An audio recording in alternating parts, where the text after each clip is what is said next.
नमस्कार, बड़ी खबर बड़ी बहस देख रहे हैं आप और मैं हूं आपके साथ अनन्या सुरवेदी। इसी मुद्दे पर चर्चा के लिए हमारे साथ कुछ मेहमान जुड़ चुके हैं। सबसे पहले डॉक्टर जी.के. अग्रवाल हमारे साथ जुड़ चुके हैं एक्सपर्ट के तौर पर, साथ ही हमारे साथ भाजपा और कांग्रेस से और साथ ही वरिष्ठ पत्रकार जुड़ेंगे। लेकिन सबसे पहले इस चीज को समझ लेते हैं। जी.के. अग्रवाल जी, स्वागत है आपका पल तो कार्यक्रम में। सबसे पहला सवाल मेरा यही रहेगा कि इस वक्त कोरोना का जो नया वेरिएंट आया है ओमिक्रॉन, इसके बारे में आप समझना चाहूंगे किस तरह का वेरिएंट है ये, किस तरह की बीमारी है ये, और अगर इसमें कोई लक्षण है तो क्या पुराने वाले लक्षण ही है, इसको जरा विस्तार से बता दीजिए।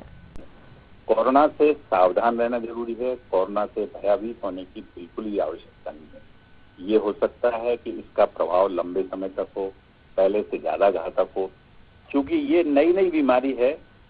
जो रिपोर्ट्स आती रहती हैं उनके आधार पर ही वैज्ञानिक और डॉक्टर्स और सरकार अपना काम करती है और उसी अनुसार आम पब्लिक को, लोगों को निर्देश देती है और उनको पालन करने का निर्देश देती है। तो मेरा तो कहना ये रहेगा कि हम लोग जो है सरकार के साथ रहें, हम अपना काम करें, सरकार को अपना काम करें। हम बार बार ये कोशिश करें कि हम हर समय साथ हैं, हम जो कोविड की स्टैंडर्ड मापदंड हैं उनका पालन करें, भीड़-भाड़ से बचें, मास्क का उपयोग करें, साफ सफाई रखें। ठीक है, आवश्यक काम होते हैं, उनको करना आवश्यक है, शादी है, ब्याह है, लेकिन छोटे रूप में भी उस सबको मनाया जा सकता है। यदि हम जागरूक रहेंगे, सावधान रहेंगे, तो कितना ही म्यूटेंट हो, कितना ही वायरस खतरनाक हो, हम उससे बच सकते हैं। लेकिन यदि हम ही ढिलाई बरतेंगे तो फिर एक दुष्परिणाम वाली स्थिति आ जाती है जो किसी को भी ठीक नहीं रहेगी। जी, चलिए डॉक्टर जी.के. अग्रवाल, बहुत धन्यवाद आपका हमारे साथ जुड़ने के लिए और इतना विस्तार से इस बीमारी को समझाने के लिए। बिल्कुल, कोरोना से हम अवगत हैं, लेकिन अब नया वेरिएंट ओमिक्रॉन आ गया है और इसको लेकर जो है लगातार सरकार चिंतित है। विदेशी यात्री जैसे ही मध्य प्रदेश और भोपाल में आ रहे हैं, वैसे ही जो है लगातार इन पेशेंट की संख्या जो है वो भारत में भी बढ़ती जा रही है और इसी को लेकर जो है प्रशासन अब कह सकते हैं कि फिर से एक बार अलर्ट हो गया है। ऐसे में यहाँ पर आज एक आपात बैठक बुलाई गई जिसमें सभी अस्पतालों में जो सुविधाएं हैं उन्हें सुचारू रूप से चलाने की बात यहाँ पर सीएम शिवराज सिंह चौहान ने कही है। साथ ही यहाँ पर कई निर्देश भी दिए गए हैं। हमारे साथ अब पैनल पे कुछ मेहमान जुड़ चुके हैं। चेतन सिंह हमारे साथ जुड़ चुके हैं भाजपा से, तो वहीं कांग्रेस से फिरोज सिद्दीकी और साथ ही वरिष्ठ पत्रकार राजेश जौहरी जुड़ चुके हैं। आप तीनों का ही बहुत स्वागत है हमारे इस कार्यक्रम में। सबसे पहला सवाल मेरा चेतन सिंह जी आपसे रहेगा। अगर देखा जाए तो आज की बैठक काफी अहम थी, साथ ही यहाँ पर देखा जाए तो जिस तरीके से आज बैठक हुई, निर्देशित किया गया कि वापस से जो है वही सख्ती, वही पूरा जो कह सकते हैं प्रतिबंध, जो सारे पहले लगाए गए थे प्रतिबंध, वो वापस शुरू किए जाएं। और ऐसे में जो है अब क्या लगता है कि जो नया वेरिएंट आया है, जो नया कोरोना का ये वेरिएंट है, ये कितना घातक हो सकता है, इसको लेकर अभी तैयारी शुरू कर दी है? क्या अभी भी जो है जो ट्रैफिक है या फिर जो ट्रांसपोर्ट है, व्यवस्था है, उसे बंद किया जाएगा? ऐसा भी कुछ लगता है कि आगे होगा? देखिए, दक्षिण अफ्रीका से जो थर्ड वेरिएंट जो हिंदुस्तान में है उसको थर्ड वेव मानेंगे।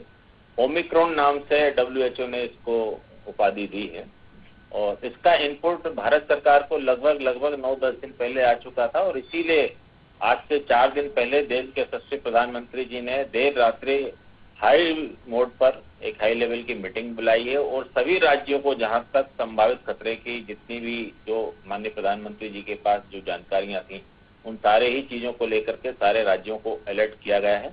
माननीय मुख्यमंत्री जी शिवराज सिंह चौहान जी भी शायद कल परसों और आज हम तीसरे दिन लगातार देख रहे हैं कि लगातार उन्होंने अपने कार्यक्रमों के माध्यम से, जनसंवाद से, सभी तरीके से इस कोविड को लेकर के लगातार आग्रह भी कर रहे हैं और अलर्ट भी कर रहे हैं। आज उन्होंने अपनी कैबिनेट में 6 नए मेडिकल कॉलेज की 1500 करोड़ रुपए का आवंटन भी किया है। ये घोषणा नहीं है, ये कार्यक्रम को प्रारंभ करने की राशि का आवंटन है। मध्य प्रदेश के राजगढ़, मंडला, नीमच, मंदसौर, सिंगरौली, श्योपुर में 6 नए मेडिकल कॉलेज खुलने की तैयारी है। निश्चित रूप से जो संकेत है, संकेत बहुत भयावहता के संकेत हैं। इस भयावहता में सरकार अपने मोड पर काम कर रही है, चाहे वो राज्य की सरकार हो, चाहे केंद्र की सरकार हो। जनता अपने मोड पर कब आएगी, जनता अपनी जन जिम्मेदारियों का निर्वहन कब करेगी, कितना करेगी, कैसे करेगी, मुझे ऐसा लगता है कि सरकार से ज्यादा जवाबदारी हम जनता की बनती है और जनता जितनी जल्दी अलर्ट मोड पर आ जाएगा उतना ही इस बीमारी को कंट्रोल करने में हमको मदद मिलेगी। सरकार अपनी तरफ से आज सरकार ने सर्कुलर जारी कर दिया है कि जो जहाँ के सरकार के प्रभारी मंत्री हैं वे अपने जिलों का दौरा करें, वहाँ की सारी व्यवस्थाओं उसकी मॉनिटरिंग करें, इंजेक्शन है नहीं है, बेड है नहीं है, ऑक्सीजन है नहीं है, कंसंट्रेटर है नहीं है, ऑक्सीजन की उपलब्धता अगर मान लीजिए बढ़ जाए तो कहाँ से, कुछ सारी चीजों का रोड मैप आज माननीय मुख्यमंत्री जी ने अपने मंत्रियों को निर्देशित करके मांगा है। सरकार हर स्तर पर पहले भी अलर्ट थी, अब भी अलर्ट है, और मुझे लगता है जिस प्रकार का ओमिक्रॉन को लेकर के जो सरकार के पास फीडबैक है, सरकार पूरी गंभीरता के साथ काम करे। डॉक्टर अग्रवाल साहब को मैं सुन रहा था, बहुत अच्छी बात उन्होंने कही कि सरकार अपना काम स्वयं करे, अच्छे से कर रही है, उसमें हमको रोक टोक नहीं करना चाहिए। जनता के रूप में हम सबको भी अपनी जिम्मेदारियों का, जवाबदारियों का निर्वहन करना है। और आपने जो मुझसे प्रश्न पूछा है कि क्या सरकार कुछ चीजों पे प्रतिबंध लगाएगी, मुझे लगता है कि सरकार प्रतिबंध लगाए चाहे नहीं, हमको स्वतः ही कई बातों का संज्ञान लेते हुए खुद से भी आइसोलेट टाइप हमको प्रतिबंध कर लेना चाहिए।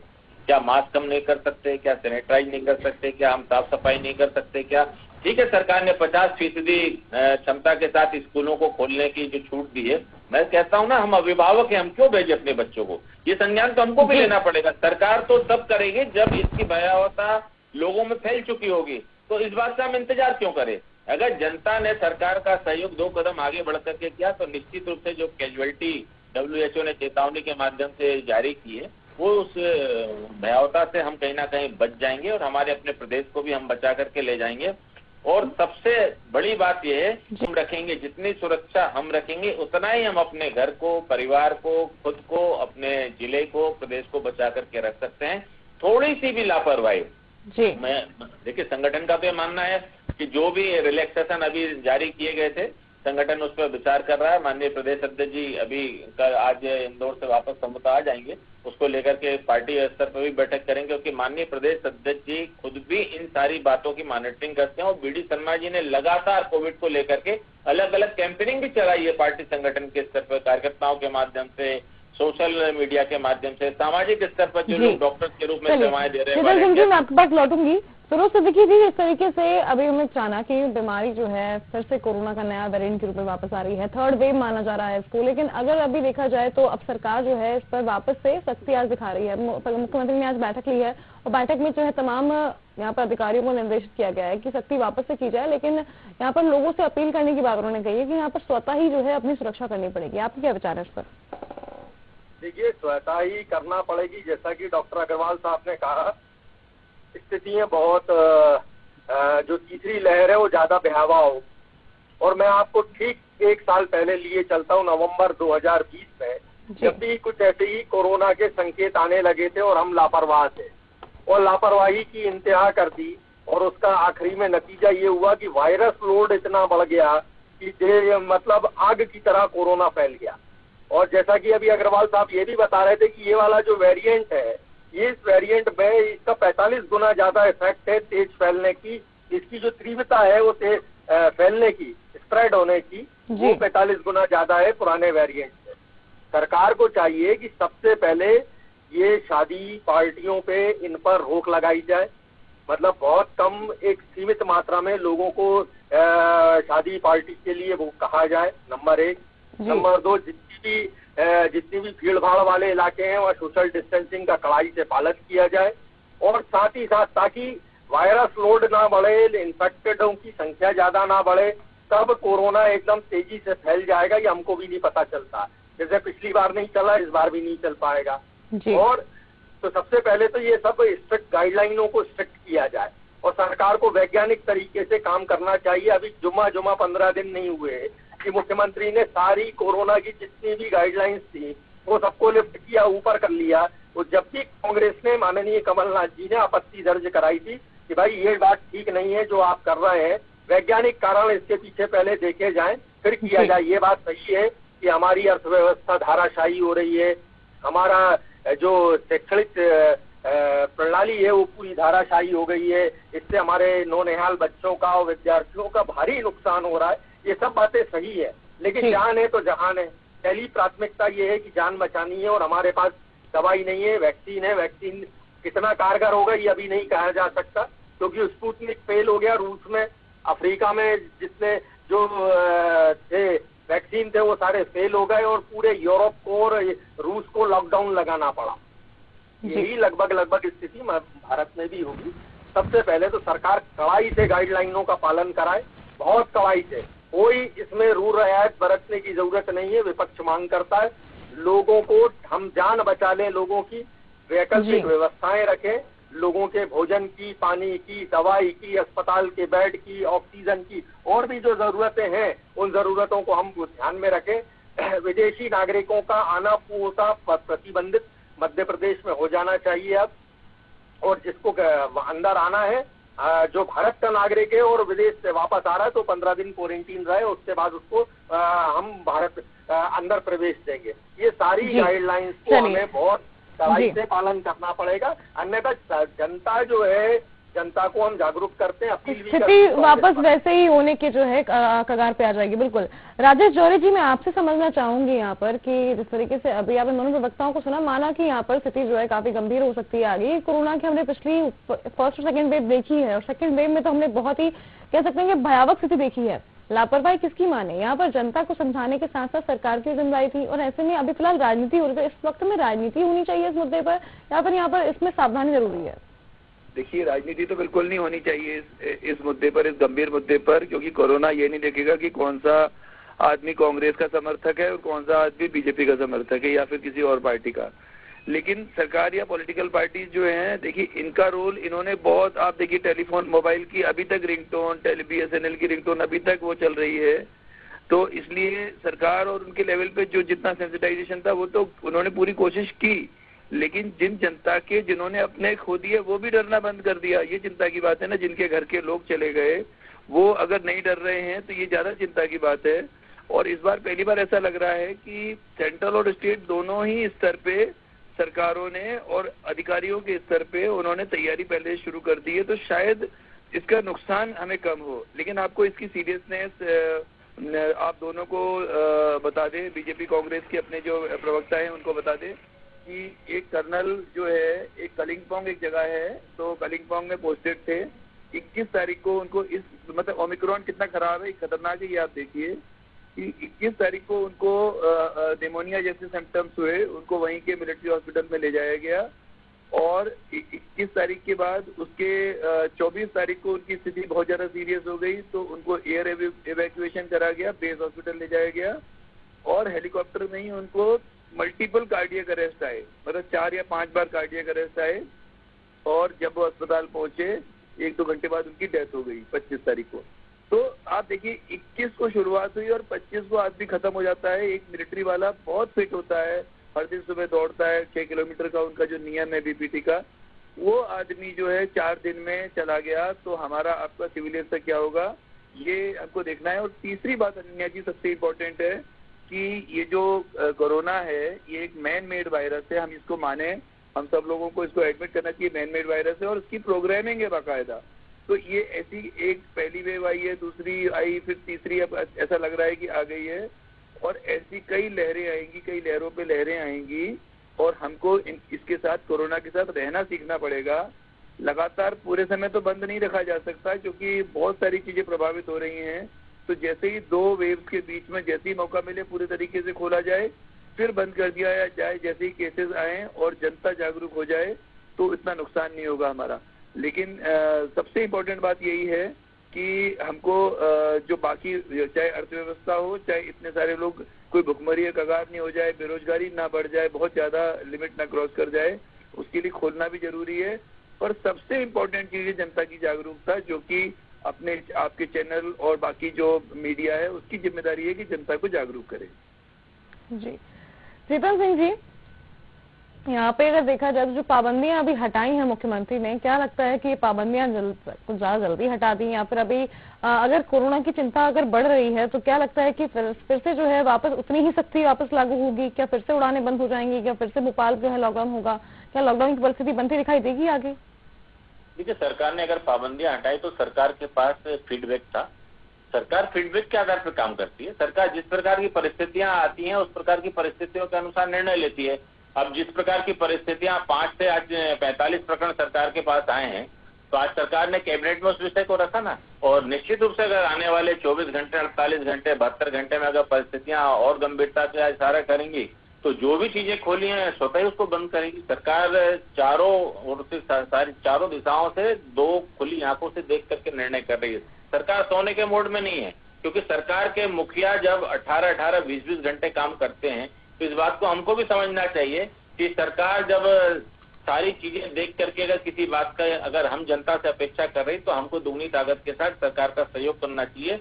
एक सफल देश, एक सफल सरकार वही है जहाँ की जनता नागरिक सरकार के फैसले के साथ कदम टू कदम मिला करके उसको सहायता करते हैं, मदद करते हैं। तो मुझे लगता है सरकार को आवश्यकता महसूस होगी तो निश्चित रूप से ये क्या सारी पाबंदियां जितनी लगी थी और जितनी लग सकती हैं ये सारी पाबंदियां फिर से लगा दी जाएंगी, क्योंकि जन समुदाय को बचाना हमारी पहली प्राथमिकता है, बाकी सब चीजें सेकेंडरी है। और मेरे मित्र फिरोज जी ने एक बात जरूर कही है कि जो बाहर से आने वाले हैं उनको 15 दिन क्वारंटाइन करना चाहिए। तो मैं फिरोज जी आपको बताना चाहूंगा कि 48 घंटे पहले ही भारत सरकार ने नियम बना दिए हैं कि जो भी फॉरेनर हमारे अपने भारत देश में आएगा उसको 15 दिन क्वारंटाइन वहां पर रहना ही पड़ेगा।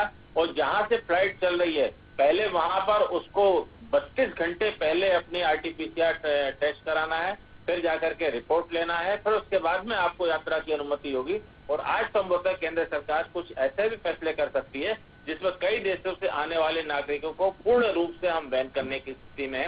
मुझे लगता है सरकार हर मोड पर, अभी राजेश जी ने जैसे कहा ना कि दोनों ही चाहे राज्य की हो चाहे केंद्र की, दोनों ही सरकारें अपनी वेल परफॉर्मेंस दे रही हैं और देने की कोशिश कर रही हैं, क्योंकि उनके लिए भी पहले अपना देश और अपना प्रदेश बचाना उनकी प्राथमिकता है। तो मुझे लगता है कि हम सबको भी जागरूक हो करके जो सरकार हमसे उम्मीद करती है हम सब भी सरकार के साथ कदम ताल करें। और निश्चित रूप से एक गंभीर बात जो अभी हमारे डिबेट में आई है कि जिन लोगों के साथ इस प्रकार की परिस्थितियां गुजरी हैं, जो कैजुअलिटी से गुजरे हैं, वे भी लापरवाह हो गए हैं, तो ये निश्चित रूप से हमको हमारे समाज के लिए अच्छा शुभ संकेत नहीं मान सकते। हमको फिर से अपने इन सारी चीजों पर विचार करना चाहिए और पूरी ताकत के साथ आने वाले समय की गंभीरता के साथ प्रतीक्षा करना चाहिए। और यानी कि मॉनिटरिंग बहुत जरूरी है इस वक्त में। मॉनिटरिंग अगर कहा जाए तो मॉनिटरिंग बहुत जरूरी है। चलिए फिरोज सिद्दीकी जी, आपने सुना अभी चेतन सिंह जी को, यहाँ पे मैं आपसे जानना चाहूंगी कि जिस तरीके से वैक्सीनेशन अभी पूरा चला, लगातार जो है वैक्सीनेशन मध्य प्रदेश काफी आगे भी रहा है इसमें, तो जब वापस परिस्थितियां वैसी बन रही है कि थर्ड वेव आने की यहाँ पर कह सकते हैं आने वाली, तो वैक्सीनेशन का अभियान क्या कांग्रेस भी मिलकर साथ देगी? अब इसको जागरूकता अभियान के आप भी चलाएंगे साथ मिलकर? क्योंकि देखिए परिस्थिति जो है वो पूरे समाज के लिए है, इसमें कोई पार्टी या राजनीति नहीं आती है। देखिए सब परिस्थितियां हैं। आप देखिए कांग्रेस जो राहुल गांधी जी ने 1 महीने पहले लॉकडाउन लगने से, जब फर्स्ट लॉकडाउन लगा था उससे 1 महीने पहले ही सरकार को चेता दिया था कि हमारे देश में कोरोना आने वाला है और कोरोना की स्थिति गंभीर है। सरकार ने वो मुद्दा तो पुराना है, अब अभी की बात करते हैं। अभी फिलहाल क्या लगता है कि अभी क्या जागरूकता अभियान चलाएगी कांग्रेस यहाँ पर? जागरूकता अभियान हम तो जागरूकता चला रहे हैं, लेकिन सरकार को चाहिए कि गाइडलाइंस फौरन लगाए। होता ये है कि हम लोगों को लोग जो है वो देते हैं कि साहब आइएगा हमारे यहाँ, शादी है, पार्टी है, और कम से कम जब सरकार गाइडलाइन लगा देगी तो हम लोगों के पास भी कहने को है कि भैया गाइडलाइन लगी हुई है, नहीं आ सकते। स्थितियां ये है, आप भीड़ को किसी भी तरीके से कंट्रोल करना आज सबसे बड़ी प्राथमिकता है। उसके बाद मतलब कहते हैं ना कि prevention is better than cure, तो आज जो प्रिवेंशन है, प्रिवेंशन की जरूरत है। अब सरकार हीला हवाली करेगी, सोचेगी, तुरंत लगाइए सब, और जो जरूरी सेवाएं हैं उनको चालू रहने दीजिए और लोगों को कड़ाई से पालन कराइए, सोशल डिस्टेंसिंग का पालन कराइए, सब चीजें अपने आप ठीक हो जाएंगी। जो पीक आवर्स होते हैं उसमें सरकार को देखने की जरूरत है, बाकी तो वैसे भी खुला रहता है, लोग सोशल डिस्टेंसिंग का पालन करते हैं। और शादी पार्टी, कोई आयोजन, रैली, धरने, इन पर पूरी तरीके से हमको अब रोक लगानी चाहिए। सरकार को चाहिए कि 5 लोगों से ज्यादा की अनुमति ना दें के लिए। तो अपने आप लोगों के दिमाग में एक जो मनोवैज्ञानिक असर आएगा, मनोवैज्ञानिक असर का मनोवैज्ञानिक असर पड़ता है लोगों के दिमाग में जब सरकार ऐसी गाइडलाइन जारी करती है, अपने आप चीजें रुकती हैं। लोगों को भी समझ है, कोरोना की जानकारी है, लेकिन लोग लापरवाह ऐसे हो जाते हैं। अगर देखा जाए तो यहाँ पे बिल्कुल कह सकते हैं कि इस वक्त सख्ती जो है वो लोगों को खुद भी बरतनी होगी, सावधानी जो है वो बरतनी जरूरत है। चलिए हमारे साथ यहाँ पर राजा जौहरी जी मौजूद है। राजा जौहरी जी, आपसे मैं समझना चाहूंगी यहाँ पर कि आपने दोनों प्रवक्ताओं को सुना, आपने पूरी डिबेट सुनी है, वैसे में क्या लगता है कि जो नया वेरिएंट है इसको लेकर सरकार को कितना सतर्क होना चाहिए, इसमें और कितनी बेहतरी हो सकती है यहाँ पर पाबंदियां लगाने में? और अगर लॉकडाउन नहीं, यानी कि 2 बार का एक्सपीरियंस हो चुका है, अब तो क्या लगता है कि अब तीसरी बार में क्या हम छूट के साथ जो है सावधानी बरत सकते हैं? देखिए अनन्या जी, अभी फिरोज भाई और अपने चेतन सिंह जी के माध्यम से दोनों जो प्रमुख राजनीतिक दल है अपने प्रदेश के, इनसे हम तो यही कहना चाहेंगे कि अभी देखिए स्कूलों की, आप छोटे बच्चों को अभी तक 18 बिलो 18 का कोई वैक्सीन नहीं है। अपन तो चलो फिर भी वैक्सीन लगे हुए हैं। उनके स्कूल खोल दिए हैं जो 100% या 50% किया है। तो 50% में भी स्कूलों में देखने में ये आ रहा है कि बच्चे टिफिन भी खा रहे हैं, बच्चे गले भी मिल रहे हैं, बच्चे कितना ही आप बैठा लो ना, स्कूलों के पास वैसी व्यवस्थाएं हैं कि बहुत 6-6 फुट दूर बिठा लें। और ज्यादा बड़ी जब कुछ प्राइवेट स्कूलों से बात हुई तो उन्होंने ये कहा कि सरकारी स्कूल खुले हुए हैं और प्राइवेट स्कूल नहीं खुलते हैं, तो क्या प्रॉब्लम ये आती है कि बच्चे सरकारी स्कूल में जा रहे हैं उनके स्कूल छोड़ के। तो अब सरकार को अब बिल्कुल जाग जाना चाहिए, सरकारी स्कूल तुरंत बंद करने चाहिए, क्योंकि सरकारी स्कूलों के चक्कर में प्राइवेट स्कूल खोल रहे हैं और प्राइवेट स्कूलों के चक्कर में समस्याएं बढ़ जाएंगी। और ये मान के चलिए आप कितनी भी आपकी तैयारी होगी, भारत के पास मेडिकल इंफ्रास्ट्रक्चर वैसा नहीं है कि थर्ड वेव जैसी बड़ी समस्या को, जैसा अभी कर्नल का उदाहरण अपन को देखने को मिला, उसको संभालने की स्थिति नहीं है पूरे देश में कहीं पे भी, किसी भी राज्य में। तो इसलिए तुरंत सबसे पहले स्कूलों को बंद कराना चाहिए, सबसे पहला काम। जी चलिए, बिल्कुल चेतन सिंह जी, राजेश जौहरी जी और फिरोज सिंह जी, बहुत धन्यवाद आपका हमारे साथ पैनल पर जुड़ने के लिए, तमाम चर्चा के लिए। तो बिल्कुल यहाँ पर तीसरे वेरिएंट की आहट के साथ साथ सरकार भी अब अलर्ट मोड पर आ गई है। साथ ही यहाँ पर मास्क, सैनिटाइजेशन, सोशल डिस्टेंसिंग में फिर से जोर दिया जा रहा है। इसके अलावा वैक्सीनेशन के महाअभियान को एक बार फिर से कह सकते हैं कि तेजी में लाने की बात यहाँ पर सरकार कर रही है। जैसे कि अभी फिलहाल इंदौर, भोपाल को देखें तो